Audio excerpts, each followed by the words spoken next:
The winter sun cast long shadows across the dusty Montana territory as Clara Vaughn clutched the crumpled advertisement in her trembling hands.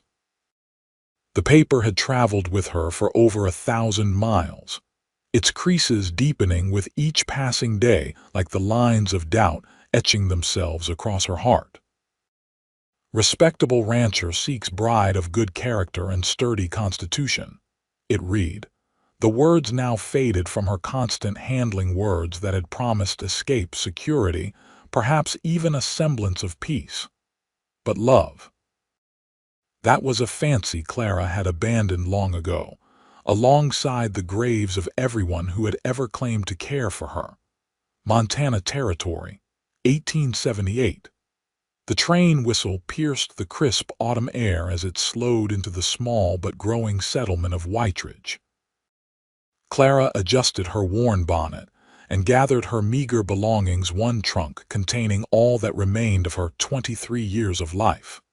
The journey from Boston had been interminable, each mile carrying her further from the familiar and deeper into uncertainty. Whiteridge Station. "Final stop before Bozeman," the conductor called, his voice barely audible over the hissing steam and squealing brakes. Clara's heart hammered against her ribs as the train lurched to a stop. She had exchanged letters with Colton Quinn for 3 months before accepting his proposal, if one could call his businesslike offer a proposal. She knew little about him beyond his ownership of a cattle ranch, his need for a wife to help manage his household, and his promise of respectful treatment. It was more than she had dared hope for after fleeing the oppressive household of her uncle, where grief had been her only companion since her parents' deaths 5 years prior. The platform was busy with cowboys, merchants, and travelers, but Clara's attention was drawn to a tall figure standing slightly apart from the crowd. His broad shoulders were squared beneath a dust-coated duster, and his face was partially obscured by the brim of a well-worn Stetson. She knew instantly it was him, Colton Quinn, her future husband, a stranger who held her fate in hands she had yet to see. Clara gathered her courage and descended from the train, her boots touching Montana soil for the first time. The air was different here, sharper, cleaner, carrying the scent of pine and prairie grass rather than the coal smoke and sewage of Boston. She straightened her back, determined not to appear as frightened as she felt. The man approached her with measured steps, removing his hat as he drew near. His hair was the color of burnished copper in the late afternoon sun, and his eyes were a startling shade of blue, clear and assessing as they swept over her face. "Miss Vaughn." His voice was deep, touched with the faint drawl of the West. "Mr. Quinn," she confirmed, offering a polite nod instead of her hand. She wouldn't pretend enthusiasm she didn't feel. This was a transaction, not a romance. Something flickered in his eyes, perhaps disappointment at her cool greeting, or simply recognition of the wariness she couldn't quite conceal. "Welcome to Whiteridge," he said, replacing his hat. "I trust your journey was comfortable." "As comfortable as can be expected," Clara replied, unwilling to complain about the hard seats and endless jolting that had left her body aching. Complaints would not endear her to this man, and she needed this arrangement to work. "I appreciate you meeting me." Colton nodded, taking her trunk with ease. "The wagon's this way. Town's grown some since I wrote you last. Nearly 1,500 souls now, with the mine bringing in new folk every month." Clara followed him, taking in the muddy Main Street lined with wooden buildings. Whiteridge was certainly larger than she had imagined from his letters, but it was still raw compared to Boston, a place in the making rather than one with centuries of history. "Your letters mentioned you have a housekeeper," she asked, trying to recall the details he had shared about his household. "Mrs. Abernathy. Been with me since I built the main house 3 years back. She comes in days, lives in town with her son." He helped her onto the wagon bench before climbing up beside her. "She'll be there when we arrive. Thought you might appreciate another woman's presence." The consideration surprised Clara, though she was careful not to show it. "That was thoughtful, thank you." The wagon pulled away from the station, and Clara felt the eyes of townsfolk following them. No doubt they knew exactly who she was and why she had come. The mail-order bride, purchased like a heifer at auction. The thought made her cheeks burn with humiliation. "I should make something clear, Mr. Quinn," she said as they left the town behind. "I've come here to be your wife in name, to keep your home and fulfill the duties we discussed in our correspondence. But I harbor no romantic illusions about our arrangement." Colton's hands tightened slightly on the reins, but his expression remained impassive. "I never asked for romance, Miss Vaughn." "No, you didn't," she agreed. "Which is why I accepted your offer over others. I appreciate honesty, Mr. Quinn. False promises and pretty words are worth less than the paper they're written on." He glanced at her then, his gaze lingering on her face. "Sounds like someone's made you promises they didn't keep." Clara turned away, fixing her eyes on the distant mountains. "Everyone makes promises they don't keep, Mr. Quinn, especially when it comes to matters of the heart. Love is a convenient fiction, nothing more." The wagon rolled over a rut, jostling them both. When Colton spoke again, his voice was quiet but firm. "Then let me be the first truth you know, Miss Vaughn. I may not have offered you poetry and passion, but every word I've written to you has been honest. And every promise I make to you will be kept." He paused, his eyes returning to the road. "That much I can give you, even if you've no use for love." Clara said nothing, but something in her chest tightened at his words. She had not expected sincerity from this rough-hewn cowboy, and she wasn't sure what to do with it now that it was offered. The Quinn Ranch came into view as they crested a gentle rise, a sprawling property nestled in a valley with mountains rising in the distance. The main house was larger than Clara had anticipated, a two-story structure of solid logs with a wide porch wrapping around the front. Several outbuildings dotted the property, and beyond them stretched fenced pastures where cattle grazed in the fading light. "It's beautiful," she murmured, the words escaping before she could stop them. Colton's expression softened slightly. "It's taken 8 years to build it to what you see. Started with nothing but a claim and 20 head of cattle." There was pride in his voice, but not boastfulness. "Land's good here. Harsh in winter, but it rewards those who respect it." As they approached the house, Clara saw a plump, gray-haired woman emerge onto the porch, wiping her hands on her apron. Mrs. Abernathy, she presumed. The housekeeper smiled warmly as Colton drew the wagon to a stop. "About time you got back," the older woman called. "Supper's nearly ready, and I've got the blue room all prepared for Miss Vaughn." Clara felt a surge of relief. She would have her own room, at least for now. The thought of immediately sharing a bed with a stranger had been one of her greatest apprehensions. Colton helped her down from the wagon, his hands strong but careful at her waist. "Mrs. Abernathy's been cooking all day," he said quietly. "Might be wise to show appreciation regardless of how tired you are." Clara bristled at the instruction but swallowed her retort. He was right, of course. Alienating the housekeeper would be foolish. "Mrs. Abernathy," she greeted, summoning a smile as she approached the porch. "How kind of you to prepare a room for me. Something smells wonderful." The older woman beamed. "Roast beef and apple pie, dear.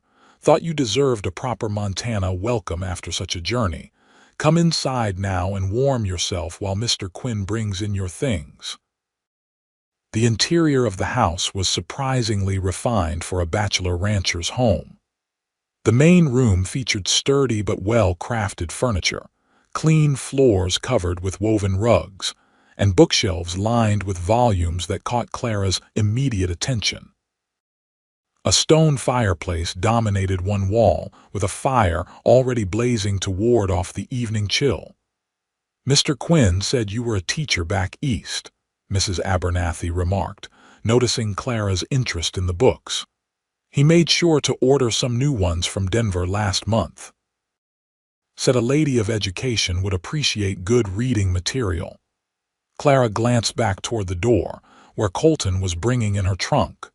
Another unexpected consideration. She had mentioned her brief teaching career in one letter, but hadn't expected him to remember, much less act upon the information. "The blue room is upstairs, first door on the right," Mrs. Abernathy continued, leading her toward a staircase of polished pine. "Bathrooms at the end of the hall. Mr. Quinn had indoor plumbing put in last year. Very modern." Clara followed, increasingly bewildered by the comfort and thoughtfulness evident in the home. This was not the rough cabin she had steeled herself to endure. The blue room, when Mrs. Abernathy opened the door, was spacious and welcoming, with a large bed covered in a handmade quilt, a washstand with a china basin and pitcher, a small writing desk, and a wardrobe for her clothing.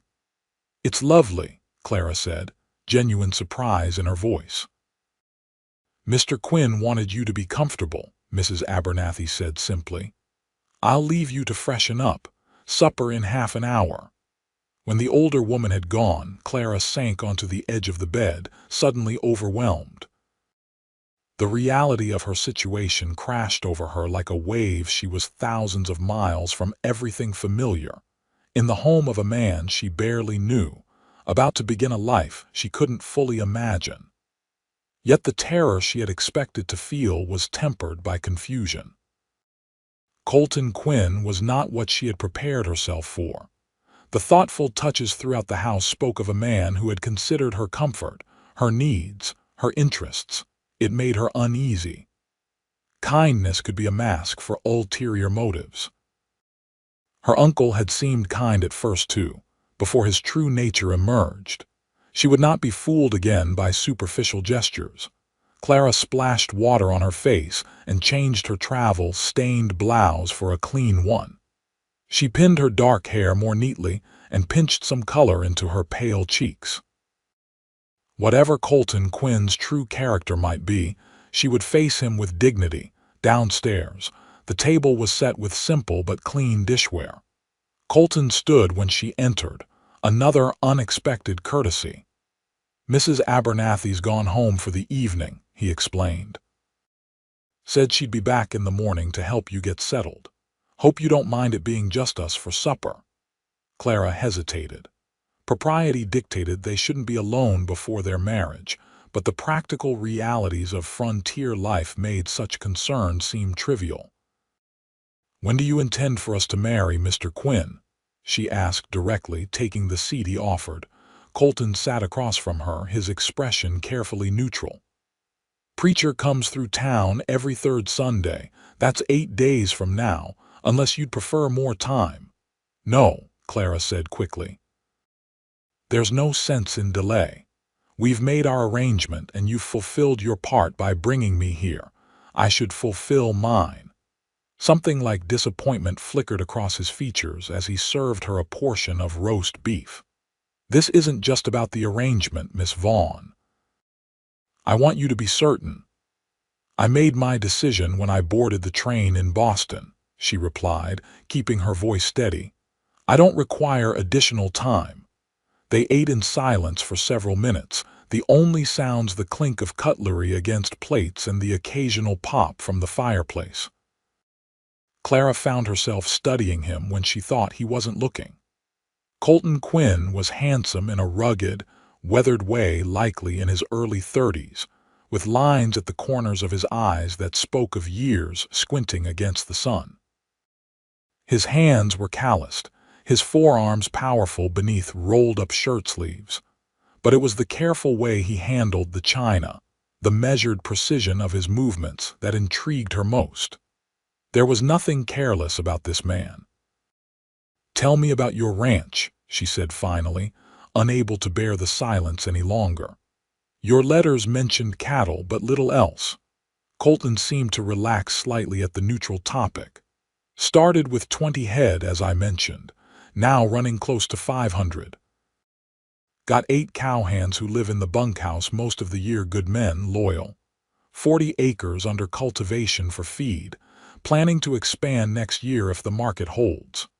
It sounds substantial, Clara observed. You've built all this yourself. Had help, he corrected. My foreman, Daniel Morgan, has been with me from the beginning, and I learned from mistakes, lost nearly half my herd the first winter.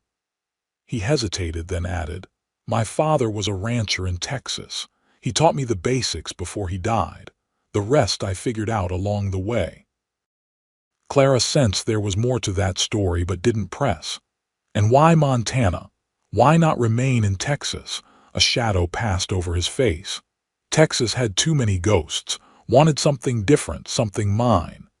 The answer resonated with Clara more than she cared to admit.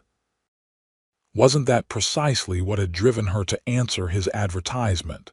The need to escape ghosts, to claim something of her own. What about you? Colton asked, turning the conversation. Your letters mentioned teaching, but not why you decided to become a mail-order bride. Most women with education have other options. Clara set down her fork, considering how much to reveal.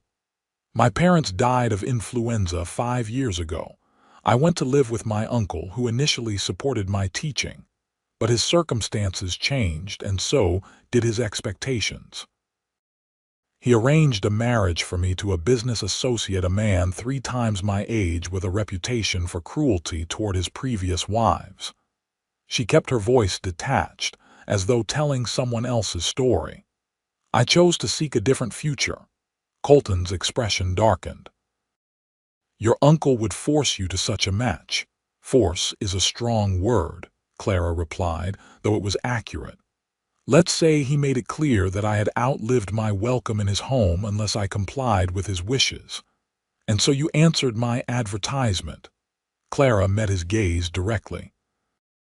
Your terms were clear, your expectations reasonable, and you requested a partner rather than a possession.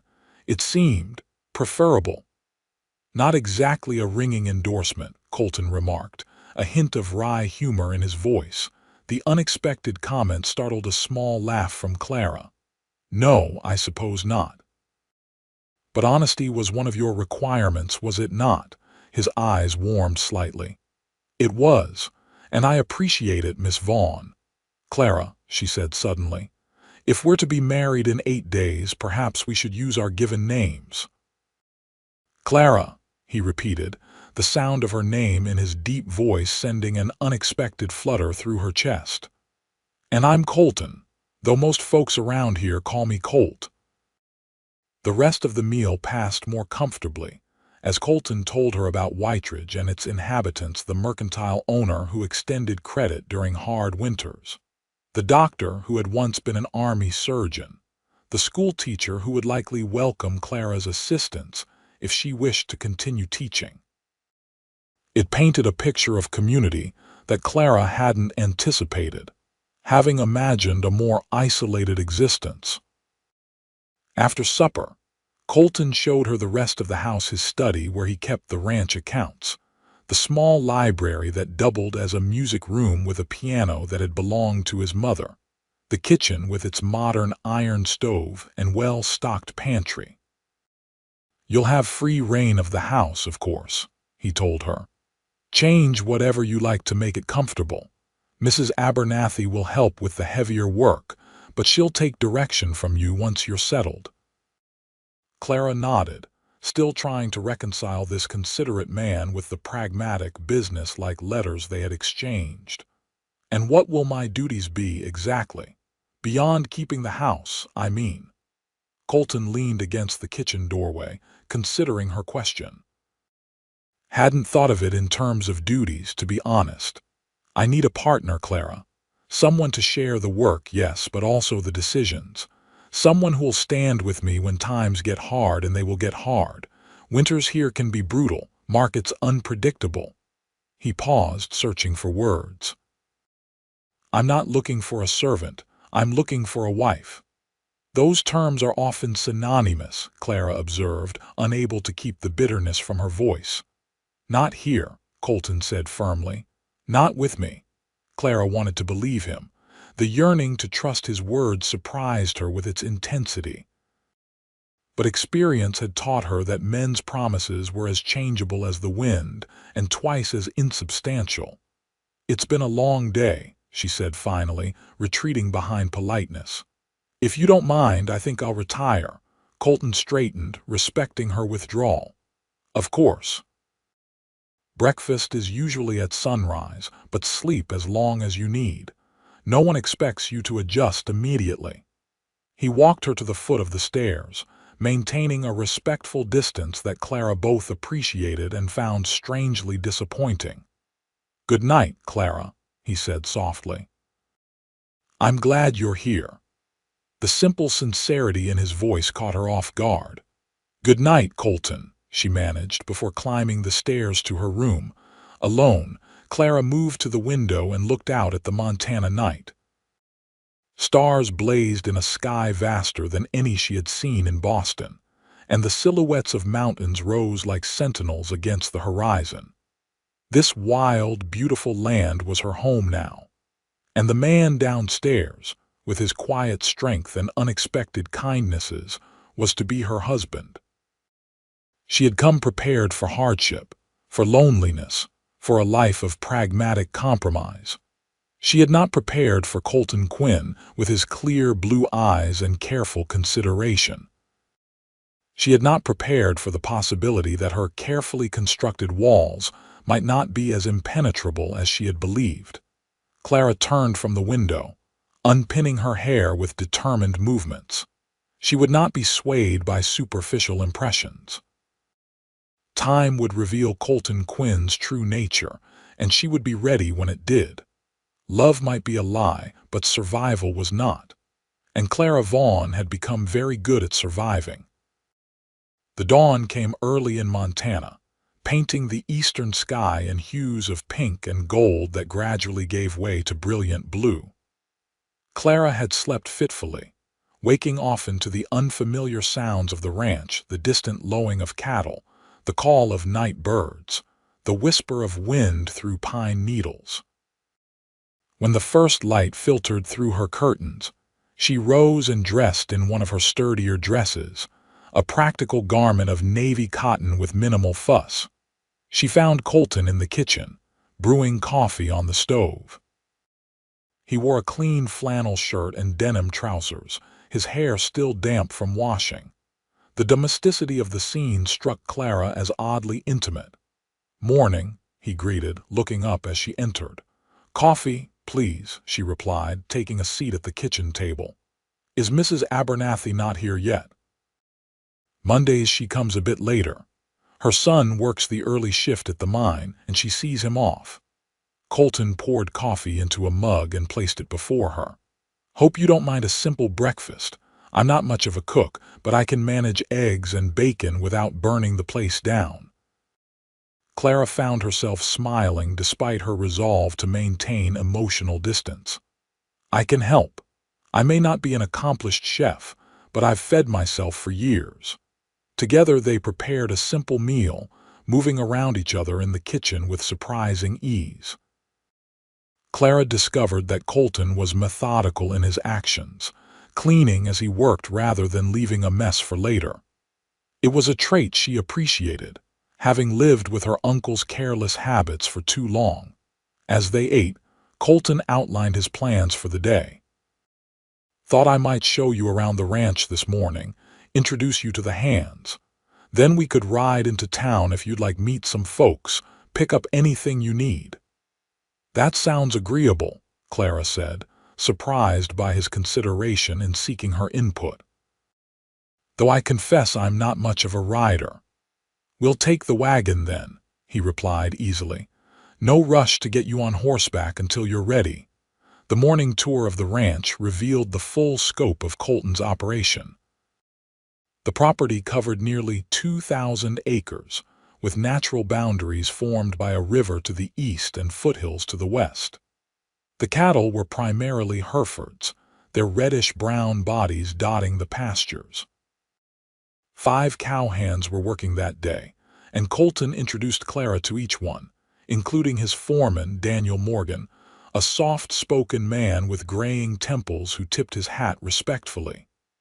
"Miss Vaughn," Morgan greeted her. "Boss has been talking about your arrival for weeks." "Good to finally meet you." Clara glanced at Colton, whose ears had reddened slightly at Morgan's words. "Has he indeed? I hope his expectations won't be disappointed." Morgan's weathered face creased in a smile. "Mr. Quinn's a man who knows his own mind, madam. If he chose you, I reckon he chose well." The simple faith in the statement disarmed Clara. These men respected Colton, that much was clear, and Colton treated them with a natural authority tempered by genuine regard. It was another piece of the puzzle that was Colton Quinn a man who inspired loyalty without demanding it. The ride into Whiteridge took nearly an hour, giving Clara time to observe the surrounding countryside in daylight. The landscape was more varied than she had initially perceived, rolling grasslands giving way to stands of pine, aspen groves gleaming like gold coins in the morning sun, and always the mountains in the distance, their peaks still dusted with early snow. "It's magnificent," she admitted, unable to contain her appreciation. "So different from Boston." "Takes some getting used to," Colton acknowledged. "The space can feel overwhelming at first, but after a while anything less feels confining." In town, Colton's prediction about Clara's reception proved accurate.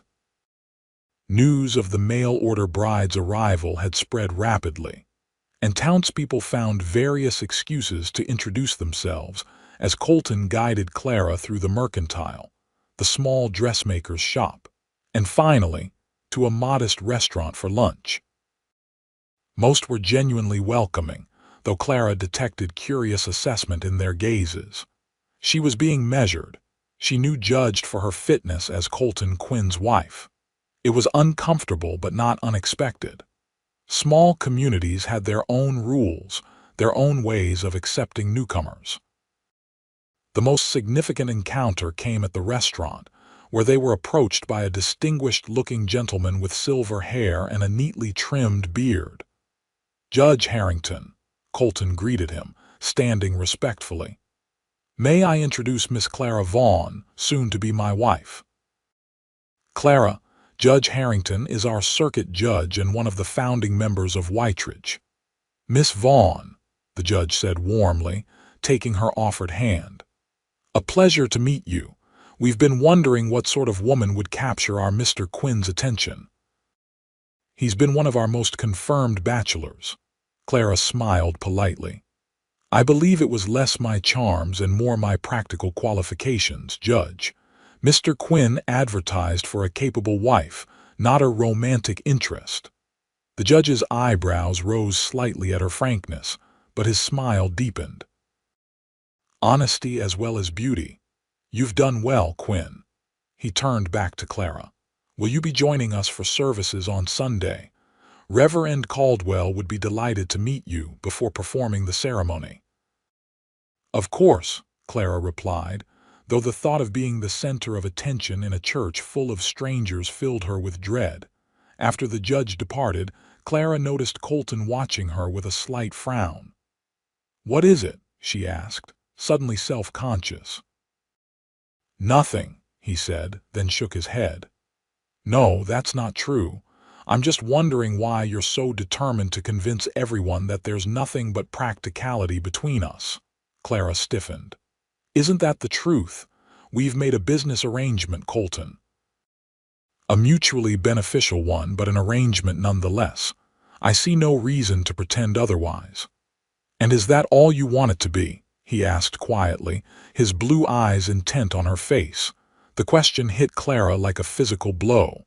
What did she want? She had convinced herself that she wanted security, safety, a home of her own, things she could achieve through this pragmatic marriage. But sitting across from Colton, Seeing the genuine question in his eyes, she felt a treacherous yearning for something more. "What I want is irrelevant," she said finally. "I've learned not to expect more than what's been promised." Colton's expression softened with what looked distressingly like understanding. "Clara, who hurt you so badly that you're afraid to even hope for happiness." The gentle perception in his voice threatened to unravel her carefully maintained composure. Clara looked away, blinking rapidly against unexpected tears. "We should return to the ranch," she said, her voice tight with suppressed emotion. "Mrs. Abernathy will be wondering where we are."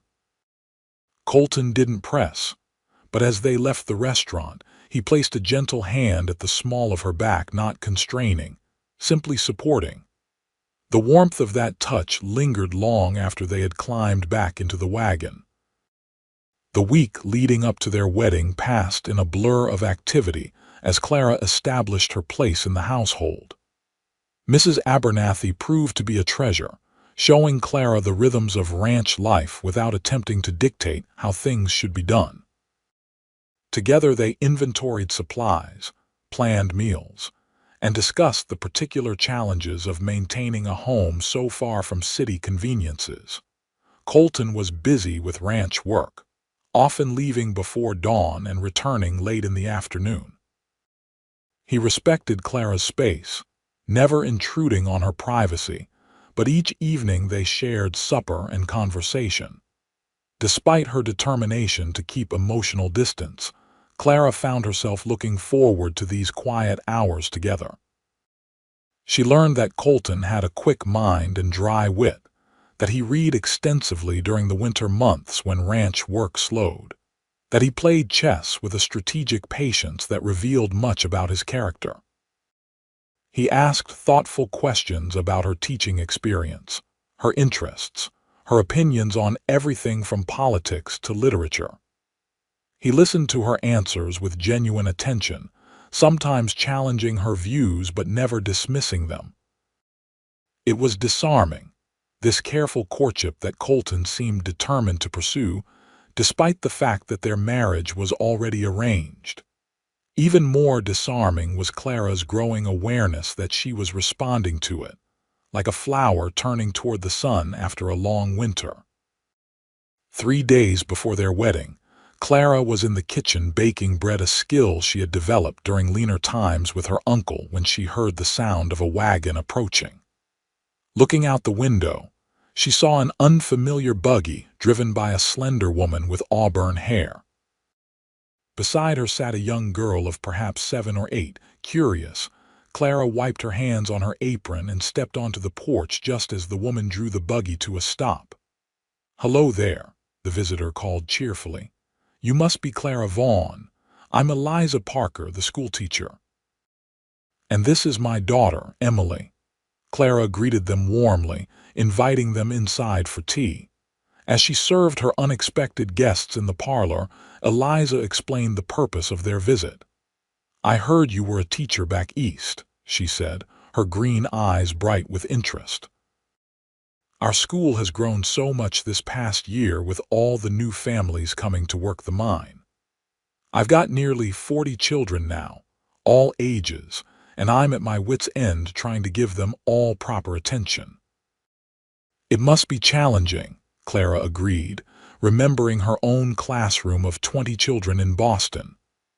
"The school board has authorized hiring an assistant," Eliza continued, "but qualified teachers are scarce out here. When I heard about your background, I hoped you might consider the position. It would only be 3 days a week, so you'd still have time for your duties here at the ranch." Clara was taken aback by the offer. She had loved teaching, had mourned the loss of her position when her uncle had forced her to resign. The thought of returning to the classroom sent a thrill of excitement through her. "I would need to discuss it with Colton," she said cautiously. "We haven't spoken about my taking employment outside the home." Eliza smiled knowingly. "Actually, it was Colton who suggested it. He stopped by the school yesterday and mentioned your experience, said you might miss teaching and that I should speak with you directly." Clara stared at her in astonishment. Colton had done this, had considered what she might miss from her former life, and sought to provide an opportunity for her to continue it. Little Emily, who had been quietly sipping her tea, spoke up suddenly. "Papa says Mr. Quinn is the best man in the territory. He helped us fix our roof last winter when Papa hurt his back." Eliza smiled fondly at her daughter. "Emily's father passed away 2 years ago, but she still calls my brother Papa. He's been a father to her since we came to Whiteridge." She turned back to Clara. "Thomas, my brother, is right about Colton Quinn. He's one of the good ones, Clara. There aren't many men who would consider a wife's interests beyond their own home." Clara found herself unable to respond. Each day seemed to bring new evidence that contradicted her assumptions about Colton, about men in general. Each day made it harder to maintain the protective wall around her heart. When Colton returned that evening, Clara was waiting on the porch, watching the sunset paint the mountains in shades of purple and gold. He approached slowly, removing his hat as he climbed the steps. "You had visitors today," he said, his voice betraying nothing of his thoughts. "Yes. Eliza Parker and her daughter. She offered me a position as assistant teacher." Clara watched his face carefully. "She said you suggested it." Colton leaned against the porch railing, his expression thoughtful. "You mentioned teaching in your letters. Said it was the happiest time of your life before your parents died. Seemed a shame for you to give it up entirely if you didn't want to. Most men would expect their wives to focus solely on home and family." "I'm not most men, Clara." He met her gaze directly. "And you're not most women. I didn't bring you here to clip your wings. I brought you here to build a life together, one that gives us both purpose." Clara felt something shift inside her, a crack appearing in the wall she had so carefully constructed. "I don't understand you, Colton Quinn." A smile touched his lips. "Is that such a bad thing? Might keep things interesting for the next 50 years or so." The casual reference to their future decades stretching ahead of them together struck Clara with unexpected force. Colton truly saw this as a lifelong commitment, not merely a convenient arrangement. "I told Eliza I would need to discuss it with you," she said, returning to the original topic. "If you truly have no objection, I would like to accept her offer." "No objection at all," Colton assured her, "though I may need to have words with some of the older boys if they give you trouble. Teenage boys can be mighty disrespectful to a pretty young teacher." The compliment, delivered so casually, brought warmth to Clara's cheeks. "I'm perfectly capable of handling unruly students, Mr. Quinn. I once had a boy twice my size try to overturn my desk in protest of his grammar lesson. He found himself writing lines for 2 weeks afterward." Colton's laugh rang out, deep and genuine. "I don't doubt it for a minute. You've got steel in your spine, Clara Vaughn. It's one of the things I admire most about you." The simple statement of admiration caught Clara by surprise. No man had ever expressed admiration for her strength, only for her appearance or her quiet demeanor, qualities that served their convenience rather than reflecting her character. "Thank you," she said softly, uncertain how else to respond. Colton straightened, a hint of awkwardness replacing his usual confidence. "There's something else I've been meaning to discuss with you, about our wedding." Clara tensed, wondering if he had reconsidered. "Yes. I know we agreed to marry this Sunday, and I'm not suggesting we change that. But I want you to be sure, Clara. If you need more time, I don't," she interrupted, surprising herself with her certainty. "I made my decision, Colton. I don't regret coming here." Relief flickered across his face, followed by something warmer. "Good, that's good," he hesitated, then continued. "There's a tradition here for weddings. The community holds a dance afterward. Nothing fancy, just music and celebration at the town hall. Mrs. Abernathy mentioned it to you." Clara nodded. "She did. I brought a suitable dress." "The thing is," Colton continued, seeming uncharacteristically nervous, "there's usually a first dance for the bride and groom. I'm not much of a dancer, but I can manage a waltz if you're willing." The thought of being in Colton's arms, even in the formal context of a dance, sent an unexpected flutter through Clara's stomach. "I would be honored," she said, her voice steadier than she felt. Colton's smile transformed his face, softening the lines around his eyes. "I'll try not to step on your toes too badly." As dusk deepened around them, they remained on the porch, talking of small things: the progress of the bread Clara had baked, the new calf born that morning, the plans for expanding the vegetable garden next spring. It was comfortable, this quiet sharing of thoughts and observations. It felt, Clara realized with a start, like the beginnings of a partnership, perhaps even the beginnings of something more. Sunday dawned clear and crisp, the kind of perfect autumn day that seemed designed for new beginnings. Clara stood before the small mirror in her room, studying her reflection with critical eyes. Her wedding dress was simple but elegant dove gray silk with delicate pearl buttons and lace at the collar and cuffs. It had been her mother's, carefully preserved all these years, the only truly fine thing Clara had brought with her from Boston. Mrs. Abernathy had helped arrange her dark hair in a sophisticated knot, with a few curls framing her face.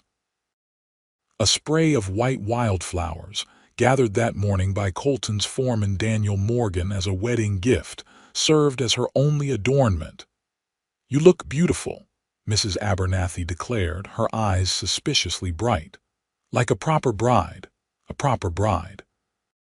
The words echoed in Clara's mind as she descended the stairs to where Colton waited. This was not the wedding she had imagined as a girl, with family surrounding her and a long courtship preceding it. Yet as she saw Colton turn toward her, his eyes widening with undisguised appreciation, she felt a sense of rightness that transcended conventional expectations. Colton wore a formal black suit that transformed him from rugged rancher to distinguished gentleman. His copper hair was neatly combed, his face freshly shaved, but it was the expression in his eyes, a mixture of admiration, tenderness, and something deeper she couldn't quite name, that caught Clara's breath in her throat. "Clara," he said softly, stepping forward to take her gloved hand, "you are beyond words." For once, Clara allowed herself to accept the compliment without suspicion or deflection. "Thank you. You look very handsome yourself." The small church in Whitridge was filled to capacity when they arrived. It seemed the entire town had turned out to witness the marriage of one of their most respected citizens. Clara felt a momentary panic at being the center of so much attention, but Colton's steady presence beside her calmed her racing heart. Reverend Caldwell, a kindly man with spectacles perched on his nose, conducted the ceremony with dignity and warmth. When the moment came to exchange vows, Clara found herself focusing entirely on Colton's face, the sincerity in his blue eyes as he promised to honor, cherish, and protect her all the days of his life. When her turn came, Clara spoke the traditional words with a steadiness that surprised her. "I, Clara Vaughn, take you, Colton Quinn, to be my lawfully wedded husband, to have and to hold from this day forward, for better, for worse, for richer, for poorer, in sickness and in health, until death do us part." As Colton slipped a simple gold band onto her finger, another surprise. As she had expected only the practical legal bond of marriage, not the sentiment of a ring, Clara felt the last of her defensive walls begin to crumble. "By the authority vested in me, I now pronounce you man and wife," Reverend Caldwell declared. "You may kiss your bride." For a moment, Clara tensed. They had never discussed this aspect of the ceremony, had never so much as touched beyond the most casual contact. But as Colton leaned toward her, his eyes asking silent permission, She found herself tilting her face up to meet him. His lips touched hers with exquisite gentleness, a kiss that asked rather than demanded, that offered rather than took. It lasted only a moment, but in that moment, Clara felt something awaken within her, something she had thought long dead. The wedding celebration at the town hall was a boisterous affair, with tables laden with food contributed by what seemed like every woman in the community. A small band played lively tunes, and children darted between the adults, their excitement adding to the festive atmosphere. Clara found herself welcomed with genuine warmth. Women who had been strangers days before now offered advice, recipes, and invitations. Men congratulated Colton with hearty backslaps and teasing comments that made him laugh and occasionally blush. When the time came for their first dance, the floor cleared and the band struck up a waltz. Colton led Clara to the center, one hand at her waist, the other clasping hers. "Remember, I warned you about my dancing," he murmured as they began to move. "You're doing fine," Clara assured him, surprised to find that he moved with more grace than he had led her to believe. "Better than fine, actually." A smile tugged at his lips. "My mother insisted I learn. Said no son of hers would stomp around a dance floor like a wounded buffalo." The image made Clara laugh, the sound rising freely for perhaps the first time since her arrival in Montana. Colton's eyes brightened at the sound, and he drew her slightly closer as they continued to waltz. "I like your laugh," he said quietly. "Hope to hear it more often." The simple statement, delivered without pretense or expectation, touched Clara deeply. "I haven't had much cause for laughter these past years," she admitted. "Then I'll have to give you cause," Colton replied, his voice carrying a promise that made Clara's heart beat faster. As the evening progressed, Clara danced with several other men, Daniel Morgan, who moved with surprising elegance for a weathered cowhand; Judge Harrington, who regaled her with stories of Whiteridge's early days; and Thomas Parker, Eliza's brother, who thanked her for agreeing to help at the school. But it was always to Colton that her eyes returned, watching as he danced politely with the wives of friends or spoke earnestly with the men about cattle prices and weather predictions. This man was her husband now. The thought was still startling, still new. As tradition dictated, they were the first to leave the celebration, departing amid good-natured teasing and well wishes. The ride back to the ranch was quiet, the darkness broken only by starlight and the steady rhythm of the horses' hooves. Clara's nervousness returned as they approached the house. This was their wedding night. Whatever Colton's consideration thus far, he was still a man, and she was now legally his wife. The physical aspects of marriage had been another point not discussed between them. When they reached the house, Colton helped her down from the wagon, his touch as careful as always. Inside, lamps had been left burning low by Mrs. Abernathy, casting a warm glow over the familiar rooms. Clara stood in the parlor, uncertain as Colton removed his suit jacket and loosened his tie. "Would you like some tea?" he asked, his voice deliberately casual. "Or perhaps something stronger? I have a bottle of good whiskey I've been saving for a special occasion." The normality of the question eased some of Clara's tension. "Tea would be nice, thank you." In the kitchen, they moved around each other with the ease of a week's practice, Clara preparing the tea while Colton sliced the cake Mrs. Abernathy had left for them. When they were seated at the kitchen table, cups steaming between them, Colton finally addressed the unspoken concern. "I meant what I said in church today, Clara. I will honor you all the days of my life. That includes tonight." He met her gaze directly. "I won't come to your room unless invited. This marriage will proceed at a pace you set, not one I demand." Clara stared at him, astonished once again by this man who consistently defied her expectations. "But legally you're my wife, yes. But in truth, you're your own woman, Clara. Always have been, always will be."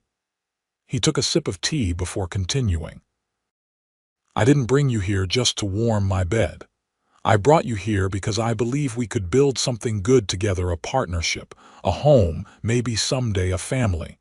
But all that takes time and trust. Trust doesn't come easily to me," Clara admitted softly. "I know." Colton's smile was gentle. "That's why I'm willing to wait, however long it takes." Something broke open inside Clara, then a dam of emotion she had held back for so long that she had forgotten its existence. To be seen so clearly, to be offered such respect and patience, was overwhelming. "Why?" she whispered, the question encompassing all the contradictions this man presented. "Why go to such lengths for a woman you barely knew? Why advertise for a wife and then treat her like a woman worthy of love?" Colton finished when she faltered. The word hung between them, powerful and frightening. Love. The very concept Clara had dismissed as fiction, as a convenient lie told to naive girls. "Yes," she managed, her voice barely audible. Colton reached across the table, his hand covering hers with gentle warmth. "Because from your first letter, I saw something in your words, a strength, an intelligence, a depth of feeling carefully guarded. I saw a woman who had been hurt but not broken. A woman I wanted to know." His thumb traced a gentle circle on her wrist. "And every day since you arrived has only confirmed what I suspected. You're extraordinary, Clara Quinn." The new name, spoken with such quiet certainty, sent a shiver through Clara. She was Clara Quinn now, this man's wife, this man who looked at her as though she were precious beyond measure. "I don't know how to do this," she confessed, turning her hand to clasp his. "I don't know how to trust, how to believe that you are real." "Then let me be the first truth you know," Colton said, echoing his words from their first meeting. "Let me show you day by day that some promises are kept, that some words are honest, that love, real love, isn't a lie but the deepest truth there is." Clara looked into his eyes and saw no deception there, only earnest hope and tender regard. And for the first time in years she allowed herself to hope, not certainty, not yet, but hope, fragile, tentative, beautiful hope.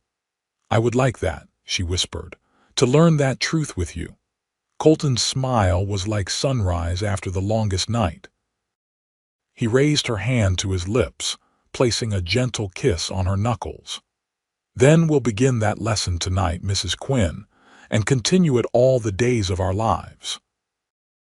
The weeks following their wedding unfolded in a rhythm of discovery of each other, of their shared home, of the community they were both now part of. Clara began her work at the school, finding joy in the eager minds of frontier children, whose hunger for knowledge reminded her why she had loved teaching. 3 days a week, she rode to town with Colton in the morning, returning with him or with Thomas Parker in the afternoon. At home, she gradually made the ranch house truly hers, rearranging furniture, adding touches of beauty, wildflowers in summer, pine boughs in winter, and cooking meals that reflected her own tastes as well as Colton's. Mrs. Abernathy remained a treasured help, but increasingly the household reflected Clara's influence. True to his word, Colton never pressured Clara for physical intimacy. They continued to occupy separate bedrooms, though their evenings were spent together reading by the fire, playing chess, talking of their days. Sometimes they simply sat in companionable silence, Clara sewing or writing letters while Colton reviewed ranch accounts. It was in these quiet moments that Clara found herself studying her husband, noting the way his brow furrowed in concentration, the careful precision with which he handled books and papers, the occasional half-smile that would touch his lips when he came across something amusing. She found herself cataloging these details, treasuring them, building a picture of the man she had married that grew more complex, and more compelling with each passing day. Winter descended on Montana with fierce determination, transforming the landscape into a world of white and blue. Snow piled in drifts against the house, and the temperature dropped so low that breath froze in the air.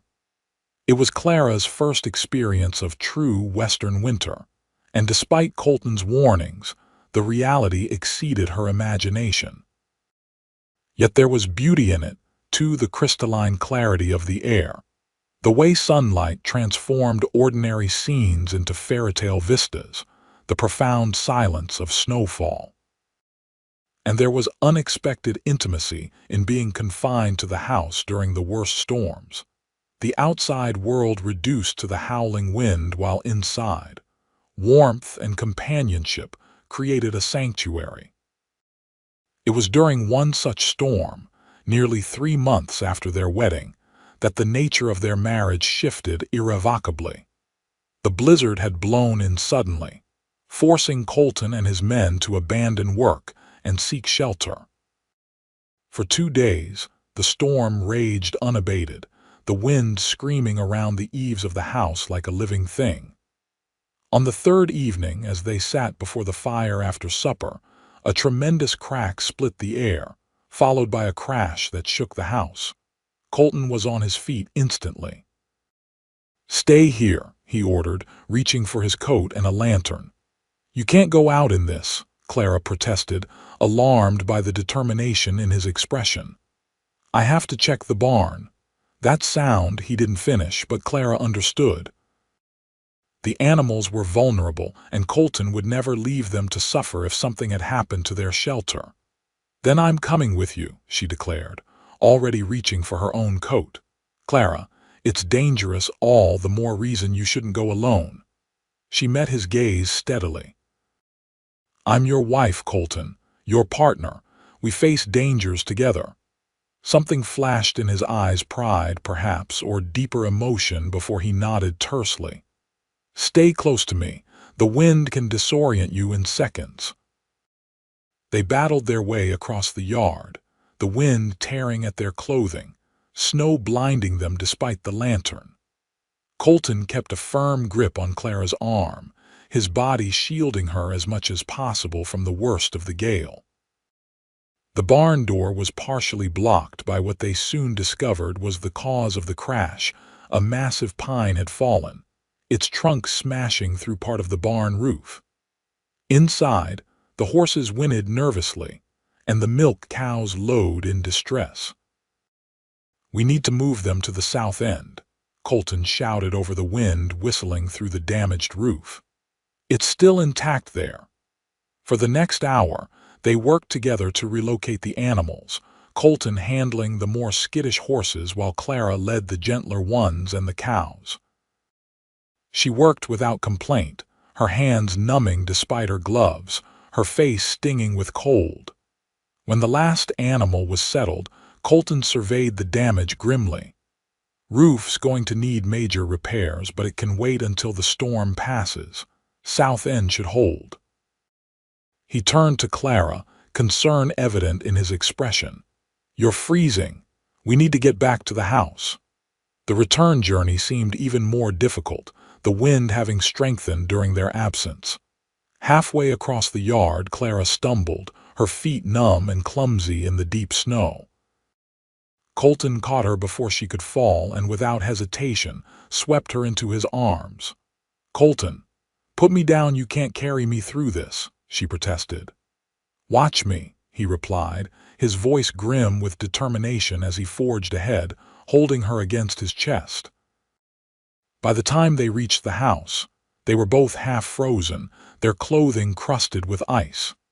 In the kitchen, Colton set Clara down carefully before building up the fire to a roaring blaze. "We need to get out of these wet clothes," he said, practical despite the intimacy implied. "You change upstairs. I'll find something here." Clara nodded, too cold to argue. In her room, she struggled with buttons and laces, her fingers still numb and clumsy. After several frustrating minutes, she heard a knock at her door. "Clara, are you all right?" Colton's voice was concerned. I'm having some difficulty, she admitted reluctantly. My fingers won't cooperate. A pause, then. May I help you? The question hung in the air, weighted with implications beyond the immediate need. Clara hesitated, then made her decision. Yes, she said softly. Please. Colton entered cautiously. He had changed into dry trousers and a clean shirt, his hair still damp from melted snow. He approached Clara with the same care he showed toward skittish colts, his movements deliberate and unthreatening. Tell me what you need, he said, his voice gentle. The buttons, Clara murmured, turning slightly to show the long row down her back. I can't manage them. Colton's fingers were surprisingly deft as he worked each tiny button free. His touch was clinical, respectful, yet Clara felt her pulse quicken at his proximity, at the warmth of his breath against her neck. When the last button was undone, he stepped back immediately. There. I'll wait downstairs while you change. The consideration in the gesture, his immediate withdrawal to preserve her modesty, touched Clara deeply. Thank you, she said, turning to face him, for everything, for helping me in the barn, for carrying me through the snow, for being you. Something shifted in Colton's expression, a softening, a vulnerability she had glimpsed only rarely. You were magnificent out there, Clara. Most city women would have collapsed in hysterics at the sight of that fallen tree, but you just set to work, doing what needed to be done. Pride and admiration shone in his eyes. I couldn't have asked for a better partner. The word partner echoed between them, rich with meaning. Not just wife, not just helper, but partner, equal, valued, essential. Clara felt a surge of emotion so powerful it nearly overwhelmed her. This man, this good, honorable man who had given her nothing but respect and kindness since the moment she stepped off the train, had come to mean more to her than she had ever thought possible. Colton, she whispered, her voice unsteady. Would you stay? After I change, I mean. I don't want to be alone tonight. His eyes widened slightly, searching her face to ensure he understood her meaning. Are you certain, Clara? There's no rush, no obligation, I'm certain, she interrupted gently. Not from obligation or gratitude, but because I want to be with my husband. Because I've come to care for you in ways I never expected to care for anyone again. The confession hung between them, not quite a declaration of love, but approaching its borders. Colton stepped forward slowly, raising a hand to cradle her cheek with infinite tenderness. I'll wait for you downstairs, he said softly. Take your time. Whatever happens or doesn't happen tonight, Clara, know that you've already given me more joy than I ever thought to find in this life. He left then, closing the door quietly behind him. Clara stood motionless for a long moment, her heart racing with anticipation and a strange, sweet certainty. Whatever fears she had harbored about this aspect of marriage had dissolved in the face of Colton's consistent respect and care. She trusted him with her body, with her future, perhaps even with her heart. When she descended the stairs some time later, dressed in her warmest nightgown with a woolen shawl around her shoulders, she found Colton waiting in the parlor, the fire burning high in the grate. He rose when she entered, his eyes warm with affection and barely banked desire. I thought we might have some tea, he said, gesturing to the service he had prepared, to warm us completely. Clara smiled at the thoughtfulness. Tea would be lovely. They sat together on the sofa before the fire, closer than their usual positions, their shoulders touching. The simple contact sent warmth through Clara that had nothing to do with the tea or the fire's heat. I've been thinking, she said after a comfortable silence, about what you said the night we were married, about being the first truth I know. Colton turned slightly toward her, his expression attentive. Yes, I think perhaps you are, Clara continued, finding courage in his steady gaze. These months with you have shown me that not all men make false promises, That honor and kindness can be real, not just pretty words meant to deceive. She took a deep breath. You've kept every promise you made to me, Colton, and given me so much more than I ever expected. Colton set his teacup aside, taking her free hand in both of his. Clara, from the moment I read your first letter, I sensed you were someone special, someone who had seen hardship but retained her strength and dignity. I hoped we might build a good life together, a comfortable partnership. His voice deepened, grew more intense. What I didn't expect was how quickly you would become essential to me, how empty the house feels when you're not in it, how I find myself looking forward to evenings by the fire with you more than any other part of my day. He raised her hand to his lips, placing a kiss on her palm that sent a shiver of pleasure through her. I'm falling in love with you, Clara Quinn. Maybe have been since you stepped off that train and told me so firmly that love was a lie. The declaration, spoken with such simple honesty, broke the last of Clara's resistance. Tears welled in her eyes, not of sorrow but of wonder, of joy too vast to contain. I never thought to hear those words again, she whispered. Never thought I would want to hear them, but from you. She touched his face, tracing the strong line of his jaw with gentle fingers. From you, I believe them, and that terrifies me almost as much as it thrills me. Colton turned his head to kiss her fingertips. Being terrified and thrilled at the same time, that's a fair description of love, I think. A laugh escaped Clara, watery but genuine. Is it? I have so little experience with the real thing. We'll learn together, Colton promised, drawing her closer, day by day. When his lips met hers, it was with the same gentle respect as their wedding kiss, but this time Clara responded with newfound courage, her arms sliding around his neck to draw him nearer. The kiss deepened, transformed from tentative exploration to mutual discovery, to shared hunger. Later, much later, as they lay tangled together in Colton's bed, Clara rested her head on his chest, listening to the strong, steady beat of his heart. Outside, the blizzard continued to rage, but within these walls, within the circle of Colton's arms, she had found a sanctuary she had never thought to discover. I think I love you, she murmured against his skin. I'm still afraid to trust it completely, but I think I do. Colton's arms tightened around her, his lips pressing a kiss to her hair. Then that's the beginning of our truth, my Clara, the first of many we'll discover together. Spring came to Montana with explosive beauty, the world transforming from white to green almost overnight. Wildflowers carpeted the meadows, birds returned to build nests in the eaves, and new calves wobbled alongside their mothers in the pastures. For Clara, it was a season of renewal in more ways than one. Her marriage to Colton had blossomed fully in the months following the blizzard. What had begun as a pragmatic arrangement had evolved into a deep, abiding love based on mutual respect, shared laughter, and passionate devotion. Each day brought new discoveries: Colton's unexpected fondness for poetry, Clara's hidden talent for sketching, the ways their bodies fit together in perfect harmony. At the school, Clara had become a beloved teacher, the children responding to her firm but kind guidance.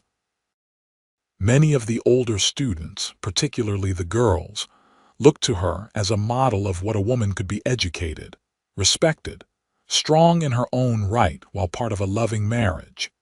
It was late May when Clara made a discovery that would change their lives forever. She had been feeling unusually tired for several weeks, with occasional bouts of nausea in the mornings. At first, she attributed it to the busy schedule of teaching and ranch life, but when she confided in Mrs. Abernathy, the older woman smiled knowingly. "Sounds to me like you might be expecting, dear," she said, patting Clara's hand. "My sister's a midwife over in Bozeman. Want me to ask her to come take a look at you?" The possibility sent a wave of emotions through Clara: fear, excitement, wonder. A child. their child, the ultimate expression of the love that had grown between them. Mrs. Abernathy's sister confirmed what Clara had begun to suspect. She was approximately 3 months along, with a baby due in late November. Telling Colton became a moment Clara would cherish forever. She waited until evening after supper, when they sat together on the porch watching the sunset paint the mountains gold. "I have something to tell you," she said, her voice soft with contained joy. Colton turned to her, his expression curious. "What is it?" "We're going to have a child," Clara said simply. "In November, according to Mrs. Prescott." For a moment, Colton seemed frozen, his eyes wide with shock. Then, with a whoop that startled the nearby chickens, he lifted Clara from her chair and spun her in a circle, his face alight with joy. "A baby," he breathed when he finally set her down, his hands gentle on her waist. "Our baby." "You're pleased, then?" Clara asked, though his reaction left little doubt. "Pleased?" Colton laughed, the sound rich with happiness. "Clara, you've just given me the greatest news of my life." His expression softened, grew more serious. "A family of our own, something I never thought I'd have." He knelt suddenly, pressing a reverent kiss to her still flat stomach. "Hello, little one," he whispered. "Your mother and father can't wait to meet you." The tenderness in the gesture brought tears to Clara's eyes. This man, this wonderful man who had shown her that love could be real, would be the father of her child. It seemed miraculous, all of it, from the moment she had stepped off the train into this new life. The months of Clara's pregnancy passed in a blend of anticipation and preparation. Colton insisted she reduce her teaching to just 1 day a week as her condition advanced, though Clara negotiated for 2, unwilling to abandon her students entirely. At home, the ranch hands treated her with a blend of awkward reverence and protective concern that Clara found both amusing and touching. Daniel Morgan, in particular, appointed himself her unofficial guardian, ensuring she was never without help when needed. When Clara asked him about it one day, the weathered foreman ducked his head in embarrassment. "Mr. Quinn saved my life once," he admitted. "Got caught in a blizzard 3 years back, would have frozen solid if he hadn't come looking for me. Told him then I'd repay the debt someday." He glanced at her growing belly. "Figure making sure his wife and child are looked after is the best way to do that." Such loyalty was a testament to Colton's character, and Clara found herself collecting these stories like precious gems, each one revealing another facet of the man she had come to love with her whole heart. As autumn painted the landscape in amber and gold, Clara and Colton prepared the nursery, a small room adjacent to their bedroom. Painted pale yellow and furnished with a cradle Colton had crafted himself during the long evenings. Clara sewed tiny garments while Colton read aloud from his favorite books, his deep voice soothing both her and, she fancied, the child growing within her. "What shall we name him?" Colton asked one evening, his hand resting gently on the swell of her belly. "Or her?" Clara considered. "If it's a boy, I thought perhaps James, after my father." "James Quinn," Colton tested the name. "It has a good sound, and if it's a girl," Clara smiled, covering his hand with hers. "Elizabeth. It was my mother's name, and I've always thought it beautiful." "Elizabeth Quinn," Colton nodded. "A strong name for a strong daughter." "She would be with you as her father," Clara said softly. Colton's eyes grew serious. "I never told you much about my father, did I?" "Only that he was a rancher in Texas, and that he taught you the basics before he died," Clara replied, curious about this rare reference to Colton's past. Colton was silent for a moment, his gaze distant. He was a hard man. Not cruel exactly, but unyielding. Demanded perfection, gave little praise. He looked down at their joined hands on Clara's belly. "I always swore that if I ever had children, I'd be different, that I'd make sure they never doubted they were loved." The vulnerability in his voice touched Clara deeply. "You will be the finest father, Colton Quinn. This child is fortunate indeed to have you." Colton's smile returned, tender and genuine. "And doubly fortunate to have you as a mother. Beautiful, brilliant, and brave. I hope our daughter inherits every one of your qualities.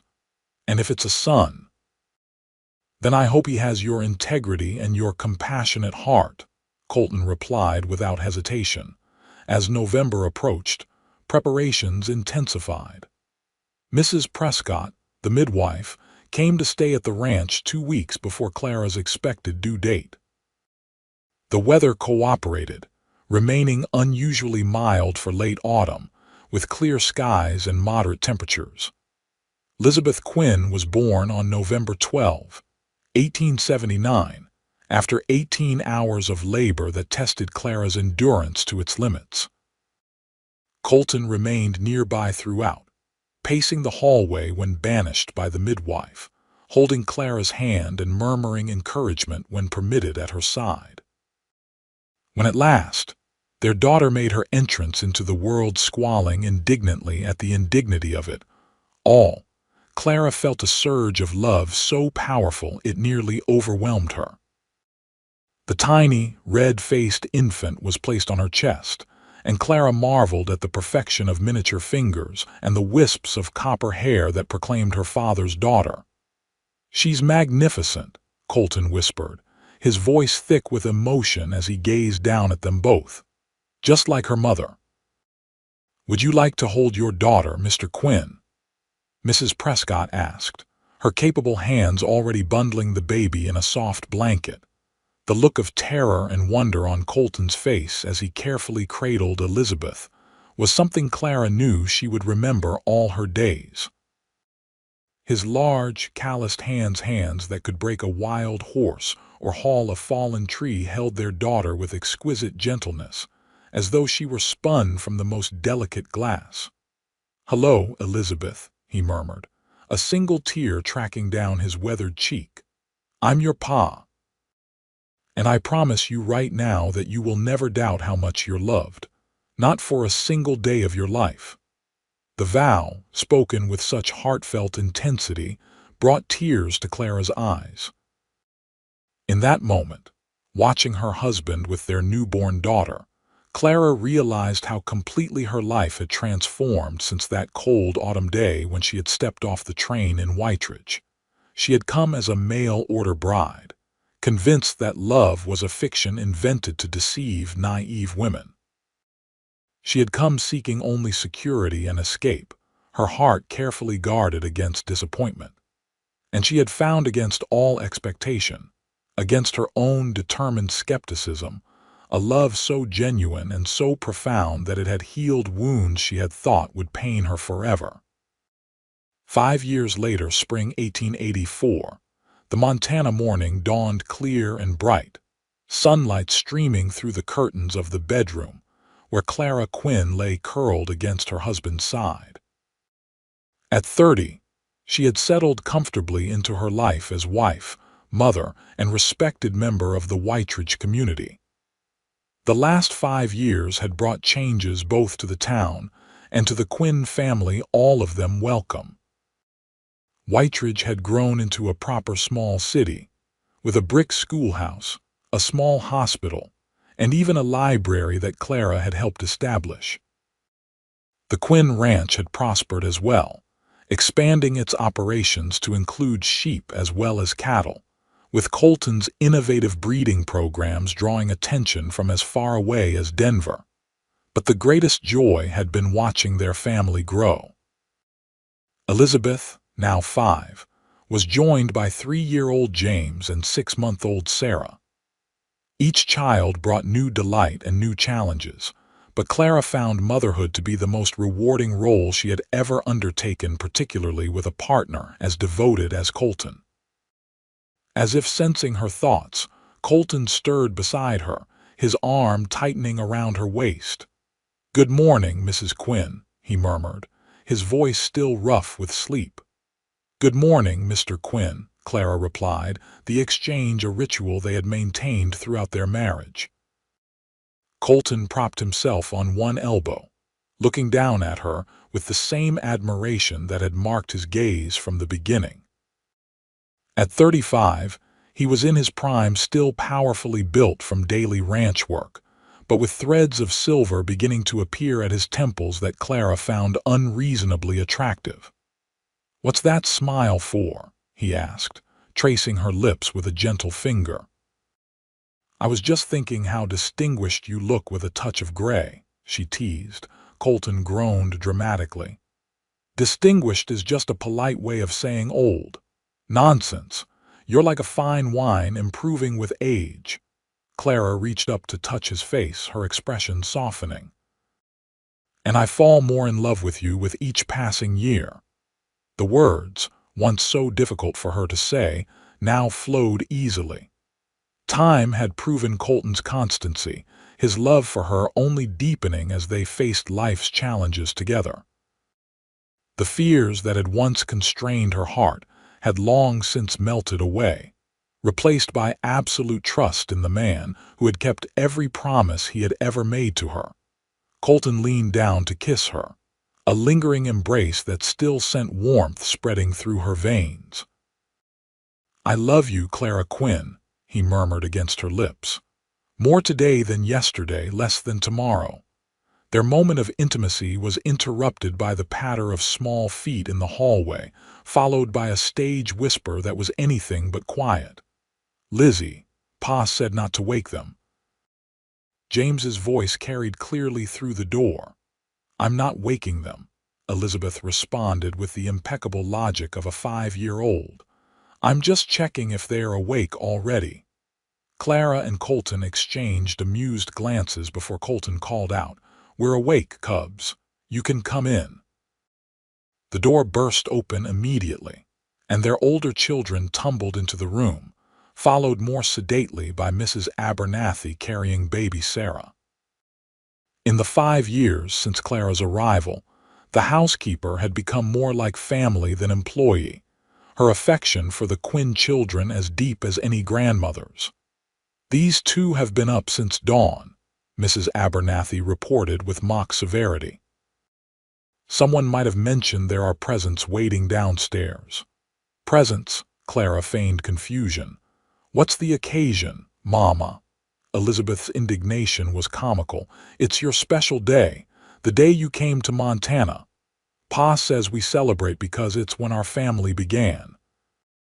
Clara's heart swelled with emotion as she looked at Colton. Each year on the anniversary of her arrival, he found some way to mark the occasion, a tradition that had begun on their first anniversary and had grown more elaborate as the children became old enough to participate. "Is that today?" Clara pretended to ponder. "I had quite forgotten." "You did not forget," James declared with certainty. "You remember everything. That's what Pa always says." Colton laughed, scooping his son into his arms. "Your mother does have an excellent memory, that's true, and she's teasing you, son."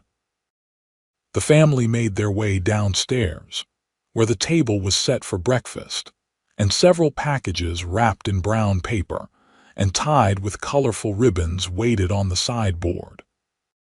Clara suspected Eliza Parker's involvement in the wrapping. Her friend had a talent for making even simple materials look festive. After a breakfast of pancakes and fresh berries, Clara's favorite Colton insisted she open her gifts. From Elizabeth came a carefully pressed flower arrangement, preserved between sheets of waxed paper. From James, a slightly lopsided clay pot he had made with Mrs. Abernathy's help. From baby Sarah, a soft knitted blanket that Clara knew Eliza must have helped create. "They're all perfect," Clara declared, hugging each child in turn. "I shall treasure them always." "There's one more," Colton said, producing a small leather-bound book from his pocket. "This one's from me." Clara opened it to find a journal, its pages filled with Colton's neat handwriting. The first entry was dated the day of her arrival in Whitridge. "I've kept it since the day you stepped off that train," Colton explained quietly. "Just notes about our life together, moments I wanted to remember." Clara turned the pages, glimpsing entries about their wedding, their first Christmas, the births of their children, and countless smaller moments, the first time Clara had successfully ridden a horse alone, the day Elizabeth had taken her first steps, the night they had danced under the stars on their third anniversary. "Colton," she whispered, overcome. I don't have words." "Read the last entry," he suggested, his eyes warm with love. Clara turned to the final written page, dated that very morning.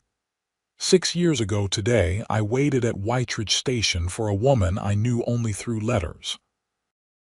I hoped for a companion, a partner to share my life and work. What I found was the other half of my soul." Clara Vaughn Quinn came to Montana believing love was a lie.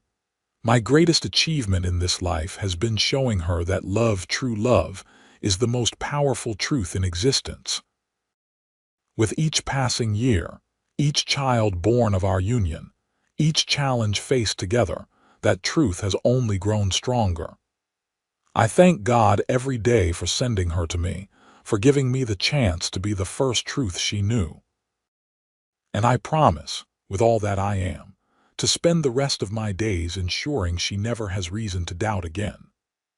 Tears blurred Clara's vision as she closed the journal and looked up at her husband, this remarkable man who had transformed her life with his steadfast love and unwavering honesty. "You have kept that promise," she said softly, mindful of the children watching with curious eyes. "Every single day." "And I always will," Colton replied, his voice carrying the same certainty it had that first day on the dusty road to the ranch. "That's one truth you can count on, Clara Quinn. Always and forever." As their children clamored for attention, and the day's activities began in earnest, Clara held the knowledge of that truth close to her heart. She had come to Montana, a woman broken by disappointment and disillusionment, convinced that love was nothing but pretty lies told to mask selfish intentions. She had found instead a love that was as solid as the mountains surrounding their home, as constant as the stars that guided travelers through the darkest nights, as real and vital as the air she breathed. Colton Quinn had promised to be the first truth she knew. He had become instead the central truth of her existence, the foundation upon which she had built a life of joy, purpose, and profound contentment. And in that truth, Clara had found the greatest blessing of all, the courage to believe, to trust, and to love without reservation. As she watched her husband swing their daughter into the air, her son clinging to his leg and baby Sarah cooing in her basket, Clara offered a silent prayer of gratitude for the advertisement that had brought her west, for the courage that had allowed her to step onto that train, and most of all, for the man who had met her with honest eyes and an open heart. The mail-order bride who had thought love was a lie had found, in the arms of a Montana rancher, the most beautiful truth of all.